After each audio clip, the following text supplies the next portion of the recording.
it's nighttime, but honestly, these are so worth it. And the fact that Petra, you're giving your time, and these are free sessions. And I just thank you so much for your contributions and everything that you help teach. And, Petra has done a few of these for the Human Beauty Movement, and it's just been amazing. So I just wanted to tell you guys about why we're doing these and what's going on. So, welcome to our gathering. My name is Jennifer Norman, and I'm the founder of the Human Beauty Movement. We go by the HBM for short. And the HBM is all about the idea of radical self-love, radical self-acceptance, and radical self-expression. Because so many times as women, we have a hard time with self-love. We have a hard time with the esteem. And a lot of times we are our own worst enemies, let's face it. Mm-hmm. And we talk to ourselves in not such nice ways.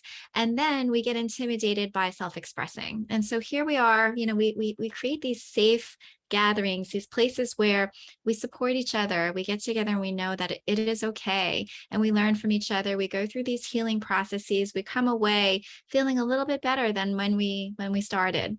We know that beauty is an inside job. So, we like to hold space for nourishing experiences like this one. We like to dive into the richness of connecting, those connections that we have with our bodies and with each other.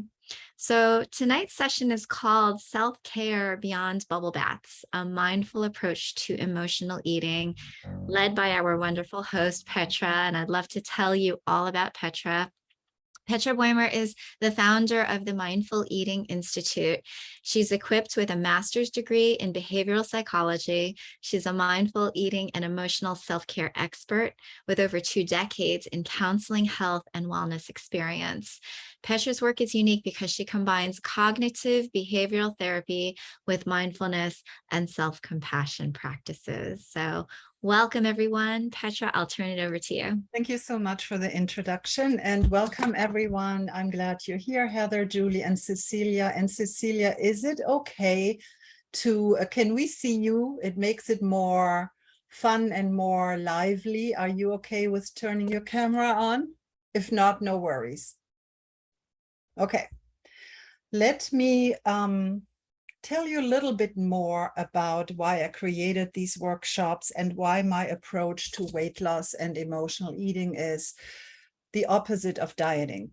So Jen mentioned I have a master's degree in psychology. I was a very, very assertive weight loss coach here in Santa Barbara, California. And I worked for a clinic in town that had a I'm going to do gallery view so I see everyone. So we had a very strict behavior change model. Our patients would eat prepackaged foods and our doctors would supervise the program. Great success, 50 pounds less, 70 pounds less, 100 pounds less. However, in the long-term weight management phase that clients or patients would attend, I noticed that over 50% of them would gain their weight back. Let me ask the group, why do you think? What happened? Unmute yourself and just tell me what happened. Yes, Heather. Oh, I was waving to Cecilia. Hey, Cecilia. Hi, Cecilia. Oh, you know each other? No, I just thought I'd welcome her. Greetings. Greetings, Cecilia. Thank So you. what do you think happened, even though these patients had lost a lot of weight, came to the follow-up classes? Which critical element was not being addressed? Your mind. Yes. How you think. Yeah, and emotional eating. Nobody in the program offered this. So I approached corporate. I said, I'd like to build this in. This is super important. And there was no opening. So in 2017, I took all the courage I had and left a paying job and started my business. And I'm going into my 6th year. I'm so happy that it's, thank you. The pandemic, of course, nobody wanted to hear about what I have to offer because everybody was coping and getting through the pandemic by eating or drinking too much. But that's now changing. People are now coming out to say, you know, I have gained weight. Don't feel bad about it. Lots of us have. And what can we do about it?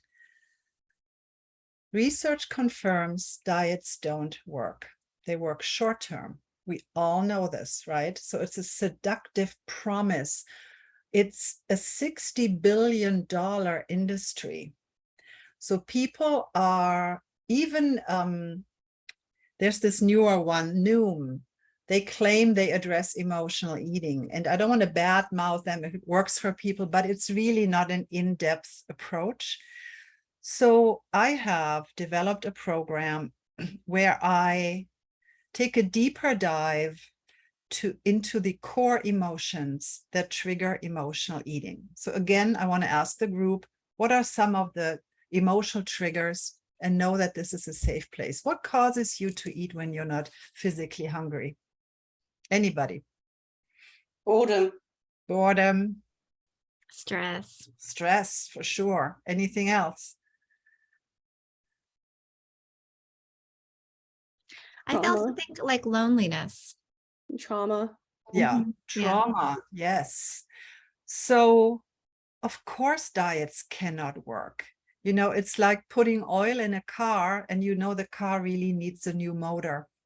So we take a deep, safe dive into underlying issues. Today, I got a call from somebody who was referred to me by a physician, and I'm going to start working with her next Monday. And she never had weight problems in her life until recently, when the husband moved the whole family into a different state, which was very traumatic for her. Long story short, that woman doesn't need a diet, right?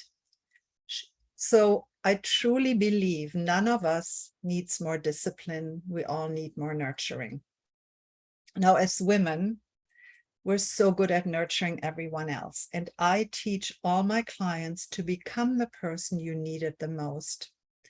And interestingly enough, over 90% of my clients didn't have nurturing mothers or had some form of trauma, emotional or physical trauma, as a child.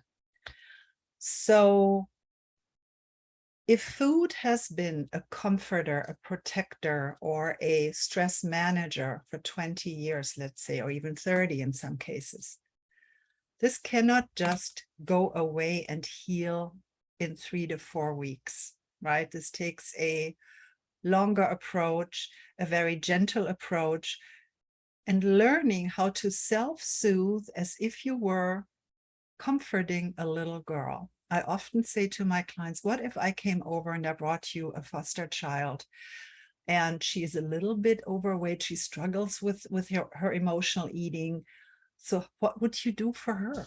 You know, would you skip meals and say good luck to you in school today? Or would you exactly, or would you make sure that girl has some good nutrition?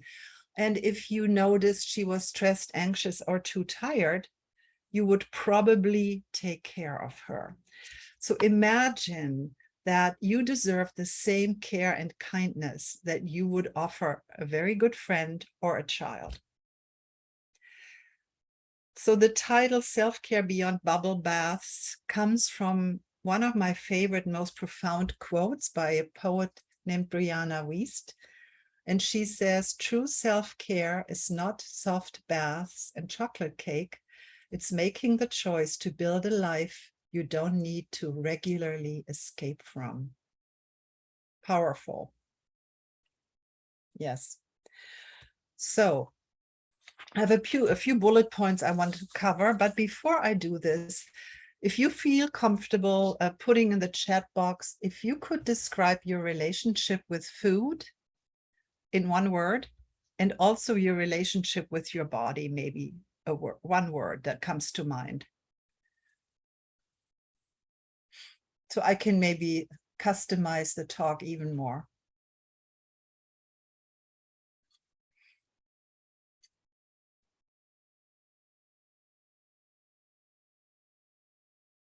And it's a safe place. I've probably heard it all. And okay. Thank you, Cecilia.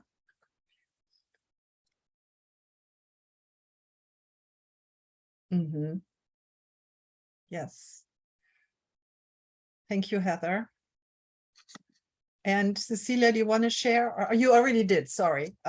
Julie? I don't know if I understood the question, but So the question is, if you could describe your relationship with food with one adjective or one word, as if it was a relationship with a person, you could say, strained, difficult, stressful. yum. Oh, good. Okay. Hey, yum is good. Yeah. I was reading the comments and I was like, I don't think I understood the question properly, but yeah. Like I just you want to keep doing it. You want to just keep, okay. You know what I mean? Yeah. I don't know if that's what you meant, but that's It's how fine. I understand. Okay.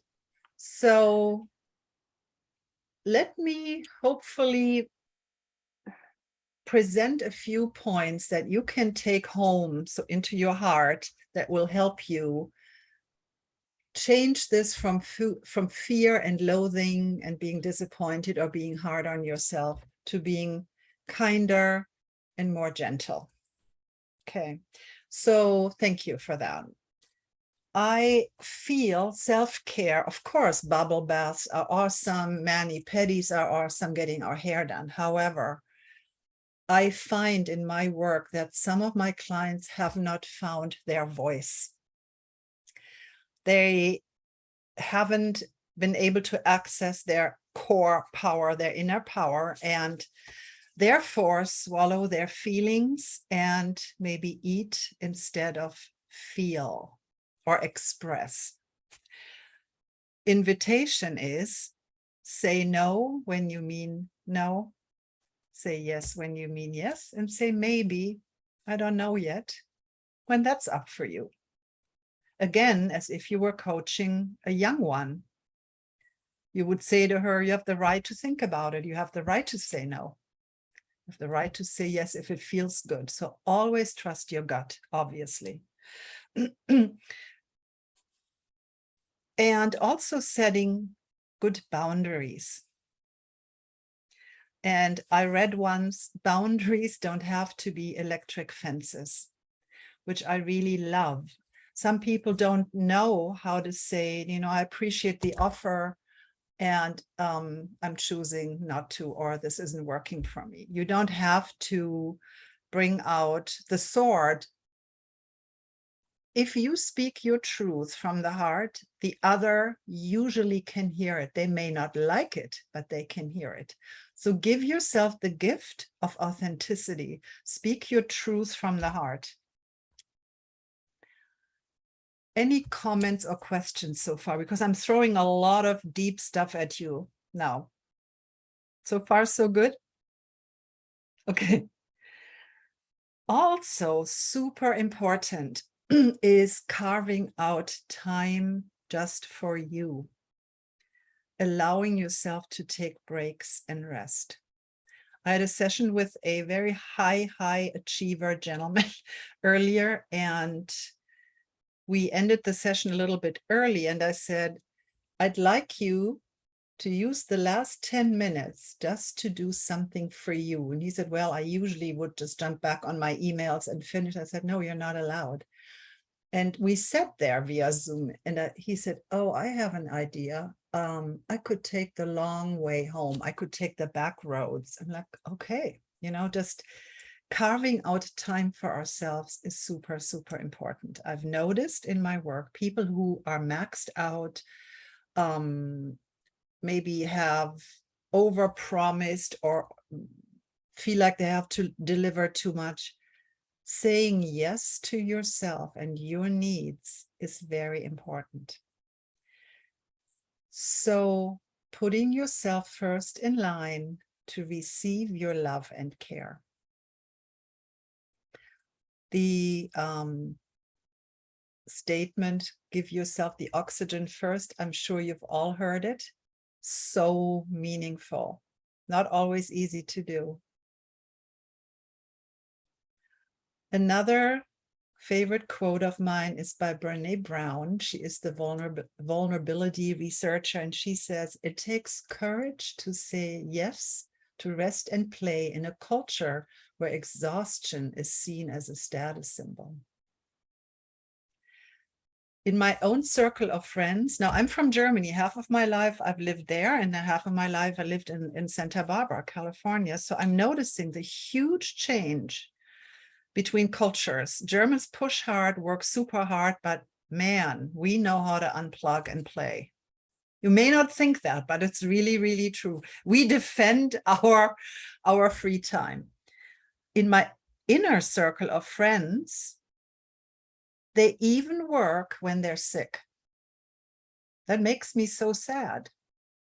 You know, not resting when the body screams, I need rest, I need to chill out. And then when we're too tired, we may, or too stressed, we may then reach for food to take the edge off. And that doesn't deserve any judgment. It deserves compassion. So I invite you to give yourself the gift of kindness and tune into your true needs and check in with your energy levels regularly. So exhaustion and emotional burnout occurs when we're not honoring our energy levels. I've been there and it doesn't feel good, right? So when do you know that you're reaching your max, your maximum capacity, where you feel it's really time to unplug? So maybe journal about that. Maybe have a few pointers like, oh yeah, when I get a little annoyed when I drive, that's me, you know, and it's like, oh, I guess it's time to push a little less. And I like this term, to downshift. And I'm borrowing this from Blue Zones research. Blue zones are areas in the world where people live to be 100 and older. And they have a lot of things in common. And one is they know how to downshift. The other one is they have a tribe, meaning a strong network of close friends who support you. And that's very important. I feel it's a little bit of isolation going on, and always having to have an appointment on almost to go over to a friend's house rather than just knocking at the door and said, I just need to sit here with you right now and have a cup of tea. So I want to just point out that it's not unusual to want to take the edge off. Again, it deserves compassion. When you're too stressed or too maxed out, I'd like you to put your hand on your heart and say, wow, this was a hard day today. What can I do right now to show myself some love? And that is self-compassion. Mindful self-compassion is a beautiful self-care tool. And it's not feeling sorry for yourself, not at all. It's really showing you the same care and love and kindness that you would show a close friend or somebody you deeply care about. Any thoughts or comments or questions so far? I like it to be interactive, so I don't just talk at you. Anybody? Yeah, all of this is really good stuff. I actually, the last relationship I got out of was in May of 2021. And I finally got out of it. It was a pretty abusive relationship. A few years before that, before I met him, I really got healthy. Like I lost almost 100 pounds. And Wow. yeah, like just I didn't diet, like you said, like I just, ate better, made better choices, moved Yes. more, worked on all that stuff. Good. But still inside, I still wasn't like healed from previous trauma. Mhm. But I was feeling better about myself and stuff.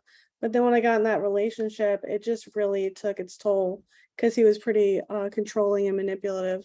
And then when the COVID outbreak hit, and I got on a bunch of medications, and just like I started drinking more, and I mean, just perfect storm of everything, and gained it back, Mhm. But then when I got out of this relationship, I thought, even when I was thin, I still didn't like myself. I still wouldn't look in the mirror. So I thought, I really need to address the inside of what's going on. And Yes. so that's what I've been doing the past, like a little over a year now. is Right. working on that. And like, I've been in recovery since January, and I've had my bumps along the road, but I have developed that like support system.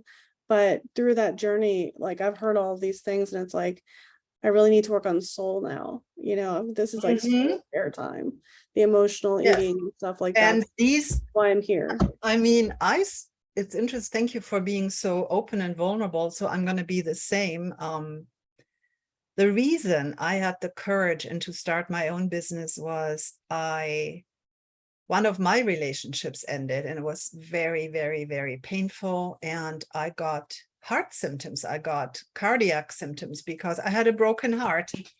However, it sounds a little bit cheesy, but it's really true. It's like my heart broke open and the light could come in. So I changed everything. I let go of my job. I followed my soul's calling to do the work that I'm doing.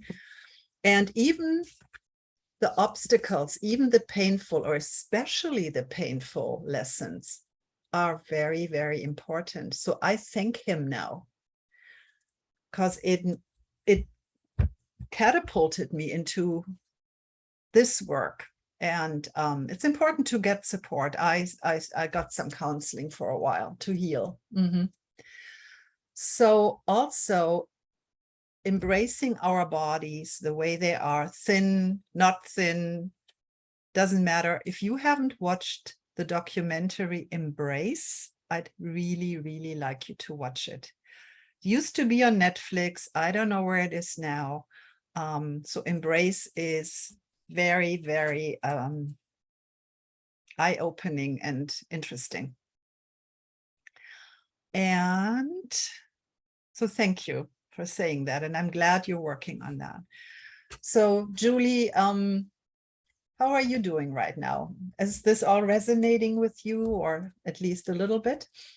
Yeah, most of what Heather had said, I relate to a lot. You know, you go through ups and downs, you think you're past the downs, and I think your body just masks it. And at a point where, you know, you're just feeling like you're like kind of, I don't know, stuck, or how do you say it? How, I'm just trying to find a, maybe or stagnant. maybe Stagnant. yeah. Yeah. And you're wanting to be able to find some space to breathe, I guess, at a certain point, if that makes any sense to Yeah. you guys. So yeah, I just and I was emotional eater when I was younger. Then it got better, but then I find in the last little while it's been, you know, more, maybe a little excessive, and I'm not the type of person to do that. So I'm just when I saw the session for this, I just thought it was probably a good idea to join in. And, thank you. Yeah, I'm glad you're here. Yeah, and Cecilia, what's resonating with you so far? And then I'll have more to cover, of course, but it's nice to hear, take a pulse. I think it's triggers and old habits. I lost my dad when I was 9 years old, and my mum, I think, was going through a whole lot of depression, and she was not very nice to be around. It was really dysfunctional. And I remember using food as a comforter. And then I got okay for a little while, and then I would use food as a comforter again, and then I'd lose all my weight, and then I use food as a comforter again. So it's repeating old habits. Yes. Recognizing there are triggers, but then when you repeat the old habits, your body craves all the wrong foods because you've got into the habit of eating those wrong foods to get you by. Yes. You repeat old habits. Yes. So good news is we can break old habits over time. There's never a quick fix. And I'm just going to share a very simple model that when I taught all these classes, when I help people quit smoking or lose weight, you've all maybe heard of the stretch zone. Well, let me describe this. So we have a comfort zone. In the middle lives the stretch zone, and then on the outer edge, the stress zone, where we don't want to go. So comfort zone is we do what we've always done. It's comfortable and no energy really needed. And of course, no change occurs. Stretch zone is where change occurs. And how you know that you are on that path is when you are mildly uncomfortable. Not a lot uncomfortable, but mildly, like, oh, wow, yeah. And so start slowly with baby steps. But if you push too hard, you're in the stress zone. That's too discouraging. Nobody wants to do that. But rerouting, reshaping, and reshifting will feel uncomfortable for a little bit. Doable, though, very doable. So when I start working with them and they say, oh, I'm going to meditate every day, or I will start eating better every day, I said, it's not going to work. Let's just say 1 or 2 days. Let's start small, but really commit to building this in. Don't use the verb, I'll try, I choose to. And what may help is writing in a journal, or maybe saying it out loud, a morning intention. So I call this bookending your day. Set an intention in the morning, which could be, may I treat myself with compassion today. May I nourish myself well. May I be kind to others, whatever you feel is beneficial. So you set your day, you set your intention. And then at night, we know about gratitude. Yes, I'd like you to write down what you're grateful for, but also what you're proud of. Because we do so many things without ever acknowledging, wow. And honestly, sometimes you just say, I'm proud of myself for getting through the day, for doing the day, right? And that is plenty. So those are little tips. I have a few talking points about exhaustion and emotional burnout. It occurs when we don't honor our energy levels. I mentioned this earlier.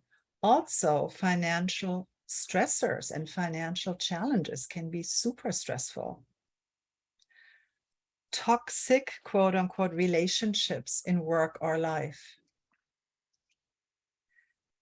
We have no control over what other people do, think, or feel. None. What do we have control over is what?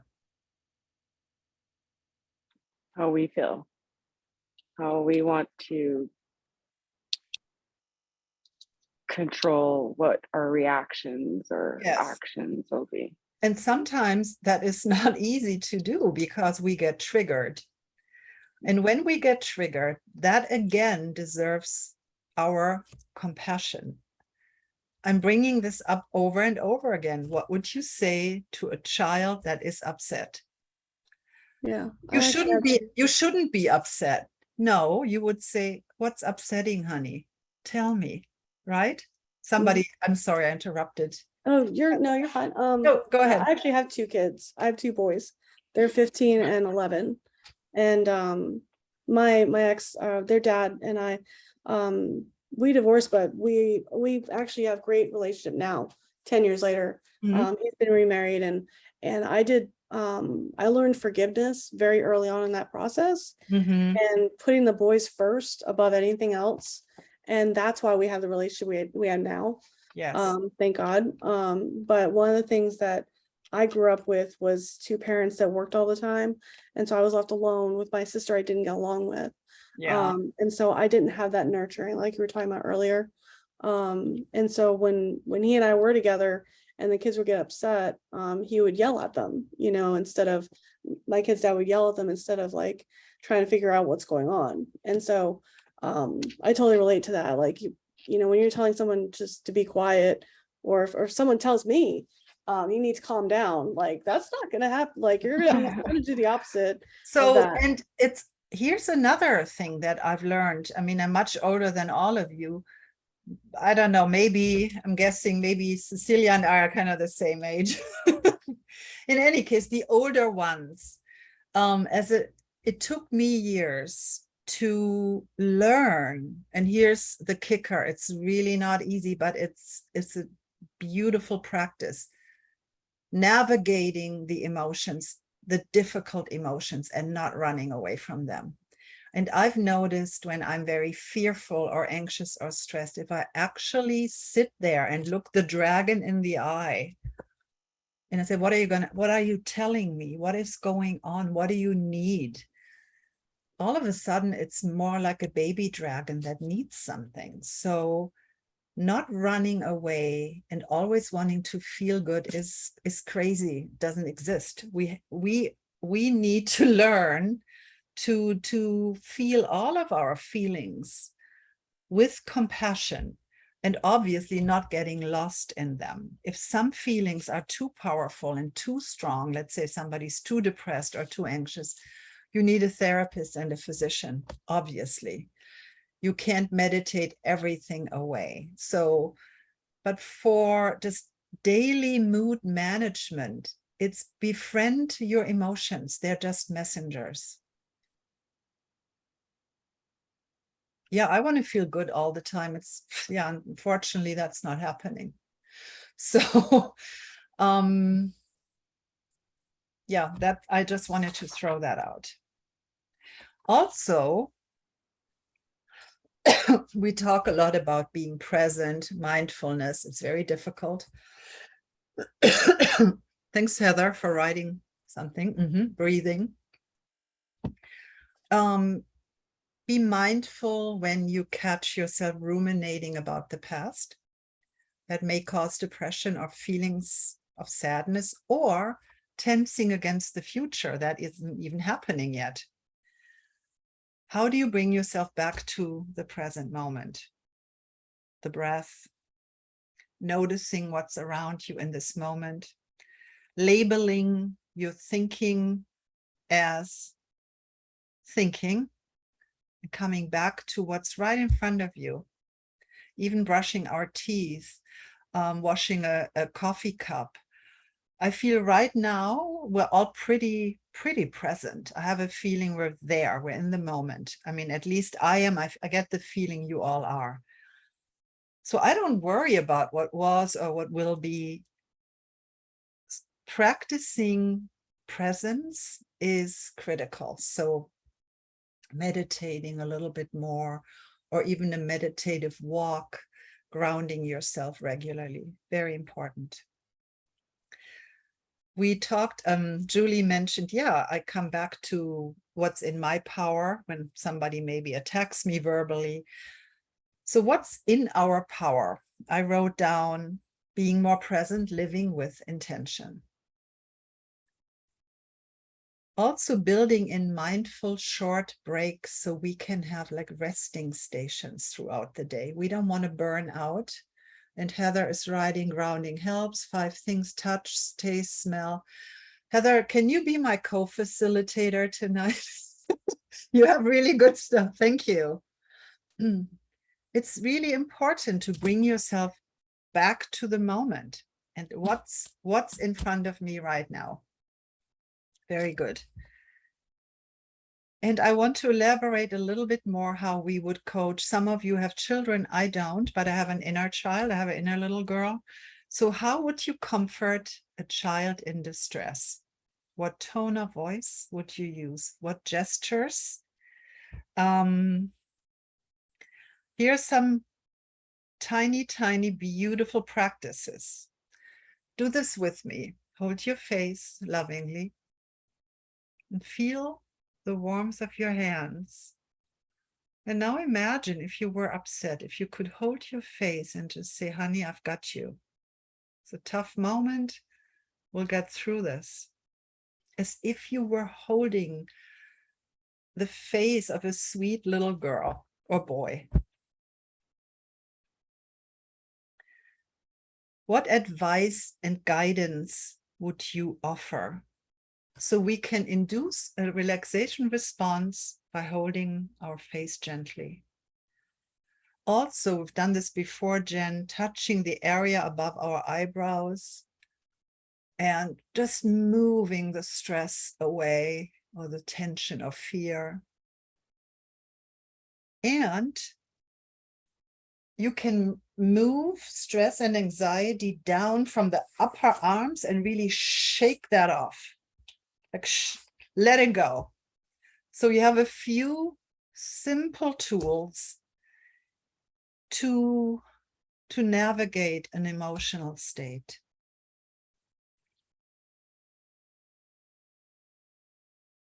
Any comments, questions so far? Or not so far, but we're good? Yeah, I get close with my kids. I get close and calm, and if they're in a space where I can touch them, I do. And I just listen. I'm here.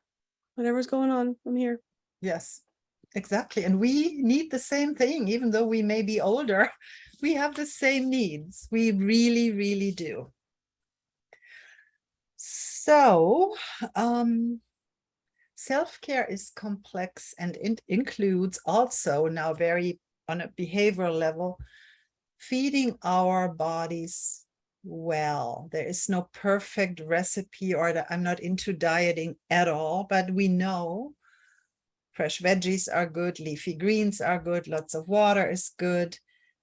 There are no taboo foods. And if you like, let's say, big old burger with a Coke or a beautiful piece of cake and a cappuccino, make it a mindful indulgence and plan for it and really enjoy it with no guilt. And that's very different from using food to numb. You see the difference? It's obvious. So if you say, well, Saturday night, I haven't had a good burger in a while, I do this. And then I gobble it down like, oh man, that's so good. I never feel guilty, but I don't do it every day only because I'm anxious or bored. Another little tip from addiction research, remember HALT, H-A-L-T. Remember not getting too hungry, too angry, too lonely, or too tired. Right? Then it's not easy to make a good choice when you're one of those or a combination.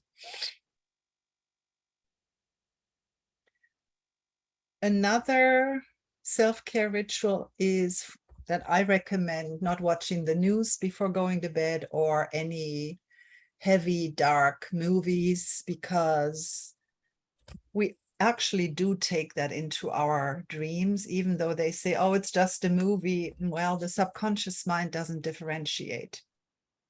So be very mindful of what you feed your mind at the end of the day. Okay, what else do I have here?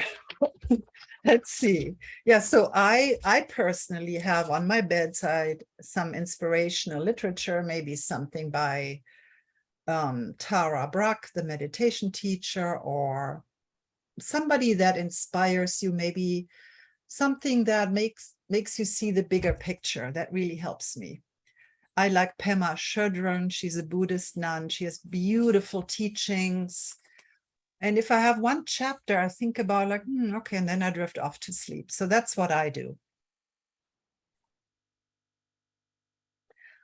And I want to conclude just what I'm delivering by saying good self-care, I believe, is not just, it's not a luxury, but a necessity. It's not selfish.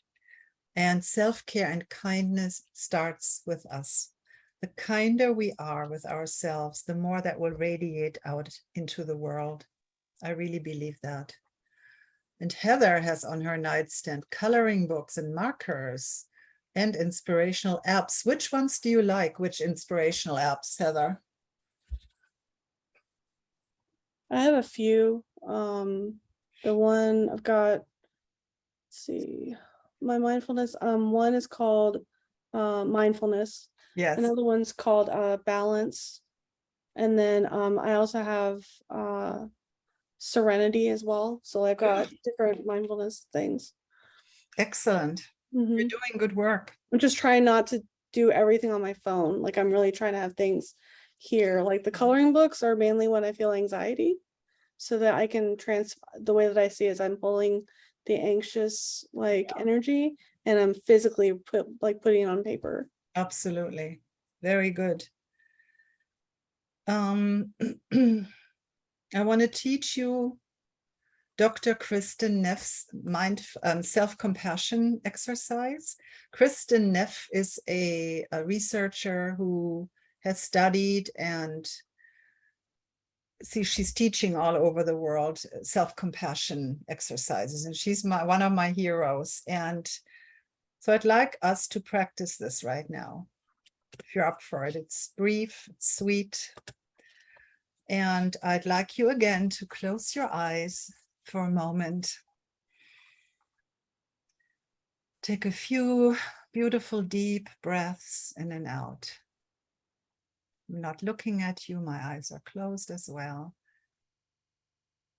And as you're sitting there and breathing, I'd like you to recall an emotionally tough moment, maybe from the last week or last month or even last year, it doesn't matter. So please recall that and bring it up. And now I'd like you to place both hands over your heart. Feel the warmth of your hands over your heart, and then silently say to yourself, ouch, this hurts. This is a moment of suffering. Suffering is part of life. Others have felt like this before. May I be kind to myself in this moment. May I give myself the love and compassion I need. May I be kind to myself in this moment. May I give myself the love and compassion I need. Breathe in your self-care, your self-compassion, and a strong sense of protection. So a few more breaths, and then when you're ready, open your eyes.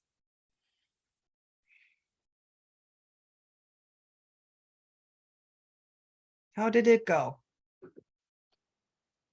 It was good. Mm-hmm.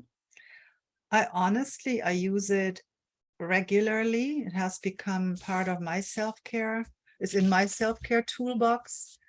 And I'm glad you liked it, Cecilia. So all these little things we can do when we feel like we want to eat or drink to not feel that. And I read recently, I follow so many brilliant people where I read when you drink and the alcohol helps, so you don't really care in that moment. It's like you don't feel the feeling anymore, but later it comes back. Where does it go, right? Same is true with emotional eating. If we stuff our emotions, where do they go? And yeah. My final thoughts are on resilience and relaxation. I truly, truly believe that we are very resilient creatures. I hope you all agree. And we are truly built for overcoming obstacles and challenges. And if we can only learn to relax or to lean into what is rather than fighting our current reality. Buddhists say, Buddhist philosophy says, suffering comes from wanting things to be different than they are.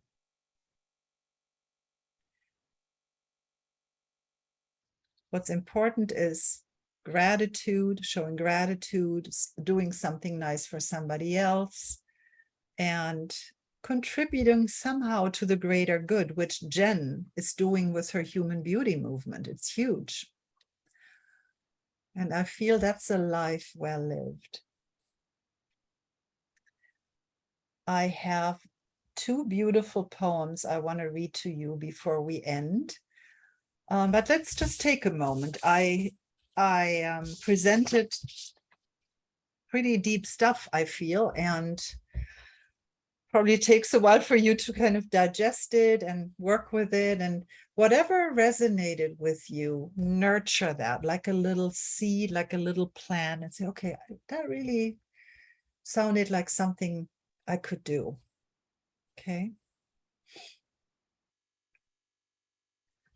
So I want to read a beautiful poem to you by Holly Holden. A client of mine brought it to one of my groups once. And I also wanted to mention, if any of you is interested in working with me, I offer an initial consultation. That is, there's no charge, to see if we're a good match. And my website, I put it somewhere up there, is mindfuleatinginstitute.net. And I'm Petra, obviously. You can maybe find me and sign up for my newsletter or join Human Beauty Movement as well. So here's the poem. Today, I asked my body what she needed, which is a big deal, considering my journey of not really asking that much. I thought she might need more water, or protein, or greens, or yoga, or supplements, or movement. But as I stood in the shower, reflecting on her stretch marks, her roundness where I would like flatness, her softness where I would like firmness, all those conditioned wishes that form a bundle of never quite rightness, she whispered very gently, could you just love me like this? That's a sweet poem, right? So when you look in the mirror tomorrow, you say, I love every ounce of you. And then you do this. You can do mirror work and say, I really, really love you. And then I have one short thing that I like. In many shamanic societies, if you came to a medicine person complaining of being disheartened, dispirited, or depressed, they would ask one of four questions. When did you stop dancing? When did you stop singing? When did you stop being enchanted by stories? When did you stop being comforted by the sweet territory of silence? So my wish for all of you is much dancing, singing, enchantment, and peace. And that is what I have for you today. That's beautiful. Thank you. Oh, my pleasure. What was the name of that poem you said by It's Holly Holden? Holly Holden. Uh-huh. And it's called Today I Asked My Body What She Needed. You'll find it. It's on the internet. Today I asked my body what she needed.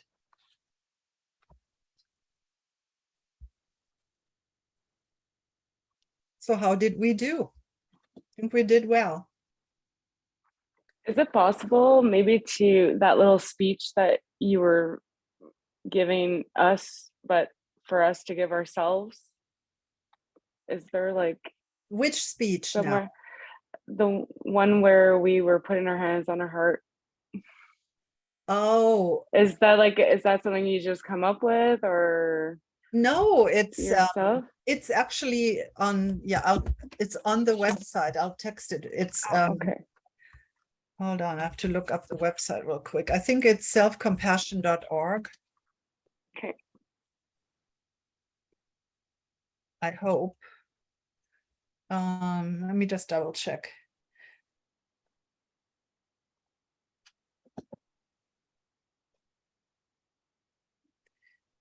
Yeah, I'd like you to continue. It's actually, sorry, it's with a dash. Never mind, this is the one, selfcompassion.org.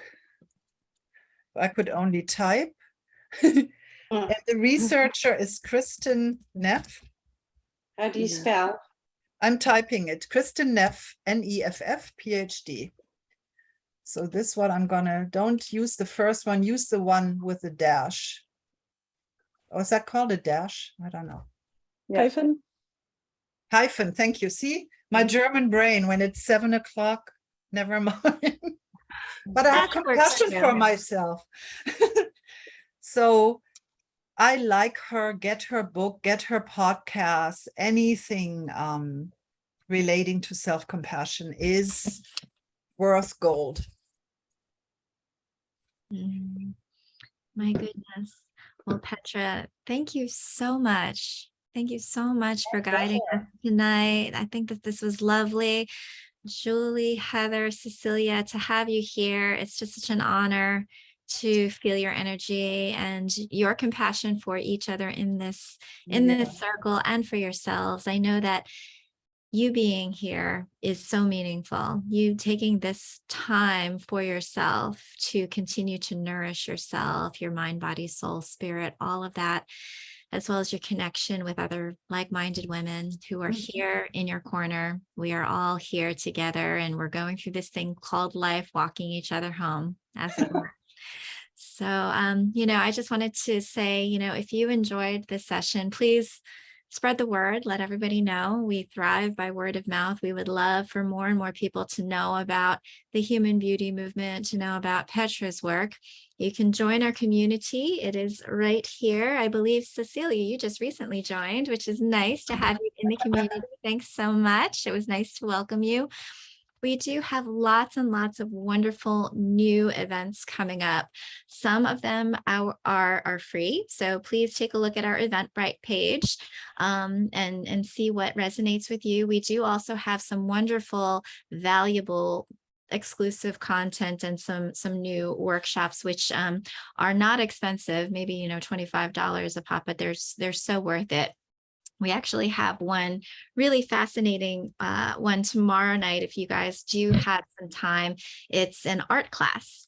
And so for Heather, I know that you were talking about coloring, and this one is about creating a life affirming poster where you meditate and you think about words of affirmation for yourself. And then our art instructor, Sarah Megita, will show you how to make beautiful lettering, and you can have something for yourself to frame. It's really a new kind of class. I'm really excited about being able to offer all sorts of different kinds of things, including creativity.